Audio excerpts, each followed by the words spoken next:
بسم اللہ الرحمن الرحیم. آپ دیکھ رہے ہیں یوٹیوب چینل سچی خبر. تو دوستو، اس میں آپ کو جو ویڈیو دکھائی جاتی ہے اس میں ہمارا کسی سے کے ساتھ کوئی اختلاف نہیں، لیکن آپ کو یہ ضرور بتانے کے لیے کہ آپ اسے دیکھیں اور نہ صرف لائک کریں، شیئر کریں اور چینل کو سبسکرائب کریں، بلکہ آپ خود فیصلہ کریں کہ ان میں جھوٹا کون ہے اور سچا کون ہے. یہ ہمارا مقصد صرف اونلی یہ ہوتا ہے. آج کارروائی ہوئی ہے اور امید ہے کہ کل انشاءاللہ کنکلوڈ ہو جائے گی. حکومتی ہمارے وکلاء حضرات نے حکومتی موقف سامنے رکھا ہے. جو عدالت کے اندر گفتگو ہوئی ہے اس پہ گفتگو کرنا، تفصیل جاننا مناسب نہیں ہے کیونکہ سب جڑے اس معاملہ ہے، لیکن 3-4 نکات میں سامنے رکھوں گا جو پولیٹیکل اسپیکٹس ہیں جو کل سے ہمارے اپوزیشن کے محترم دوست ڈیولپ کرنے کی کوشش کر رہے ہیں. پہلی بات تو یہ ہے کہ کوئی آپ کے حق عدم اعتماد کو نہ رد کر سکتا ہے نہ رد کر رہا ہے. وہ آئین پاکستان آپ کو دیتا ہے، کسی کا آپ پہ احسان نہیں. لیکن جو 2 اسپیکٹ سامنے آئے ہیں، ایک جو اس میں فورن ایلیمنٹ سامنے آیا ہے اور دوسرا جس طریقے سے ملک کے اندر بھی آپ نے اس کو مینیپولیٹ کیا ہے. ہم تو سمجھتے تھے قانون کے اور تاریخ کے اور سیاست کے طالب علم ہونے کے ناطے کہ شانگا مانگا کی سیاست، مری کی سیاست، لوگوں کے ضمیر کی خرید و فروخت ختم ہو گئی. لیکن ہم نے دیکھا کہ جس طرح ایک سندھ ہاؤس، مقدس ہاؤس کو یوز کیا گیا فیڈریشن کے خلاف، وہ صوبہ جو باب الاسلام بھی ہے اور پاکستان کو بنانے والا صوبہ ہے، وہاں اس کے مقدس ہاؤس کو، سندھ ہاؤس کو یوز کیا گیا خرید و فروخت کے لیے. یا جس طریقے سے ممبران کو رکھا گیا، کیا یہ ووٹ کو عزت دو ہے؟ میں محترمہ مریم نواز صاحبہ جو میری بہن جیسی ہیں ان سے پوچھنا چاہتا ہوں، اور میاں صاحب سے بھی، شہباز صاحب سے بھی اور نواز شریف صاحب سے بھی، یہ ہے آپ کا بیانیہ ووٹ کو عزت دو؟ یہ اچانک جو ضمیر جاگا، یہ کیسے جاگا؟ اور چشم فلک نے وہ نظارہ بھی دیکھا کہ 22 کروڑ عوام کے نمائندہ ووٹ لینے والے ممبران کو آپ کی وجہ سے اپنے چہرے چھپا کے کیموفلاج ہونا پڑا، چھپنا پڑا. کبھی سندھ ہاؤس، کبھی ایک بڑے 5 اسٹار ہوٹل کا 5واں نمبر فلور، اور کبھی کسی کے فارم ہاؤس. یہ ہے ووٹ کو عزت دینا؟ یہ ہے عوام کی ووٹ کو عزت دینا؟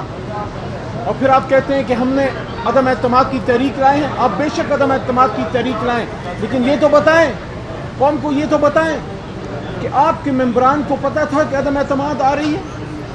آپ صحافی حضرات سامنے موجود ہیں، آپ کو پتہ تھا کہ تحریک عدم اعتماد آ رہی ہے؟ اسمبلی میں کسی کو پتہ تھا کہ تحریک عدم اعتماد آ رہی ہے؟ کسی کو نہیں پتہ تھا.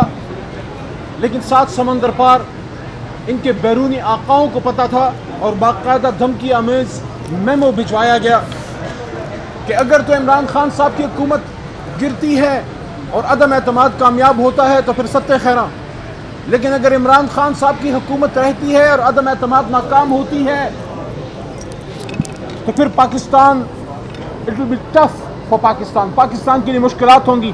کون ہوتے ہیں یہ بات ہمیں کرنے والے کہ پاکستان میں کس کی حکومت رہے اور کس کی جائے؟ اور پھر اس کے بعد یہ بات کرنا کہ اگر عمران خان صاحب کی حکومت گرتی ہے تو پھر ہم آپ کا گناہ معاف کر دیں گے. رمضان کا مہینہ ہے، ہم تو اپنے گناہ اوپر والے سے بخشواتے ہیں.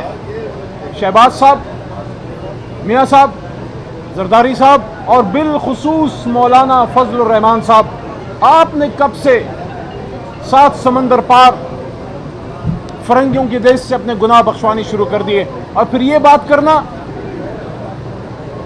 آپ کو کیسے پتا تھا کہ عمران خان صاحب کے بعد جو حکومت آئے گی وہ آپ کی پالیسیز کے مطابق جائے گی؟ تو یہ جو سوالات ہیں، یہ جوابات چاہتے ہیں، آپ کی طرف سے جوابات چاہتے ہیں. انہی دنوں میں اس مخصوص ملک کے پولیٹیکل اٹیشیز اور ان کے ایمبیسی کا ہمارے کچھ سیاستدانوں کے ساتھ بہت زیادہ انگیج کرنا اور مستقل انگیج کرنا کس مقصد کے لیے؟ تو ان تمام سوالوں کا جواب اپوزیشن کو دینا ہے کہ آخر وہ کیا وجہ تھی، وہ کون سی عمران خان صاحب کی پالیسیز تھیں جو ویسٹ کو نہیں بھا رہی اور جس میں خدا نخواستہ آپ یوز ہو رہے ہیں؟ کیا آپ یوز ہو رہے ہیں؟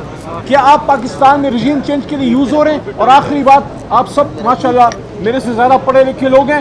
دنیا اس بات کی تاریخ اس بات کی غمازی کرتی ہے کہ جب کسی تھرڈ ورلڈ کنٹری میں, ایک ڈیولپنگ کنٹری میں ٹاورنگ لیڈرشپ پیدا ہوتی ہے جو آنکھوں میں آنکھیں ڈال کے چیلنج کر سکتی ہے کہ ہم ڈکٹیشن نہیں لیں گے, ہم ایبسولوٹلی ناٹ پہ نہیں چلیں گے, ہم برابری کی سطح پہ چلیں گے, تو پھر ان کو رجیم چینج کی طرف لے جایا جاتا ہے.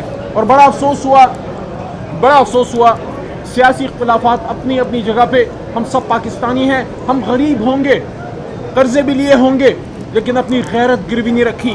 شہباز صاحب, محترم فارمر اپوزیشن لیڈر صاحب, شہباز صاحب صدر مسلم لیگ نون, آپ نے جب کہا کہ بیگرز اور ناٹ چوزرز, تو 22 کروڑ عوام کو بیگرز کہنے کا آپ کو کسی نے حق نہیں دیا. اور آخر میں پھر اس بات کی انشاءاللہ اعادہ اور ارادہ کہ عمران خان صاحب نے قومی غیرت اور حمیت پہ سٹینڈ لیا ہے. اور میں ہمیشہ یہ بات کرتا ہوں کہ روس صرف بہانہ ہے, عمران خان نشانہ ہے, کیونکہ عمران خان نے اسلاموفوبیا پہ سٹینڈ لیا, ختم نبوت صلی اللہ علیہ وآلہ وسلم پہ سٹینڈ لیا, رحمت العالمین اتھارٹی بنائی, اور مولانا فضل الرحمان صاحب جو بات آپ یہاں مساجد میں بیٹھ کے کرتے تھے وہ بات عمران خان صاحب یونائٹڈ نیشنز میں جا کے کی کہ دنیا میں اسلاموفوبیا کا دن منوایا اور دنیا کو بتایا کہ حرمت رسول صلی اللہ علیہ وسلم ہمارے لیے اتنی اہم کیوں ہے. تو داخلی سطح پہ ایبسولوٹلی ناٹ کہنا, خارجی سطح پہ آزاد خارجہ پالیسی, اور ملک کے اندر اسلاموفوبیا, حرمت رسول صلی اللہ علیہ وسلم, سیرت النبی صلی اللہ علیہ وسلم, ان چیزوں پہ جب عمران خان صاحب آئے تو کسی کو ایک آنکھ نہ آئے. انشاءاللہ کامیابی پاکستانی عوام کی ہے, اور عمران خان صاحب نے وے فارورڈ دیا ہے کہ اگلا الیکشن از دا وے فارورڈ. ہاں, وہ لوگ جو بڑا عوام کی بات کرتے تھے, ووٹ کو عزت دو کی بات کرتے تھے, آج عمران خان صاحب جب 22 کروڑ عوام کی طرف جا رہے ہیں, وہ شخص جس کو ہم چیلنج کرتے تھے کہ عمران خان صاحب, عمران نیازی صاحب, عمران خان صاحب آپ عوام سے ڈرتے ہیں, عوام کے پاس کیوں نہیں جاتے, تو عمران خان تو عوام میں کھڑا ہے, آپ کدھر کھڑے ہیں. بہت شکریہ.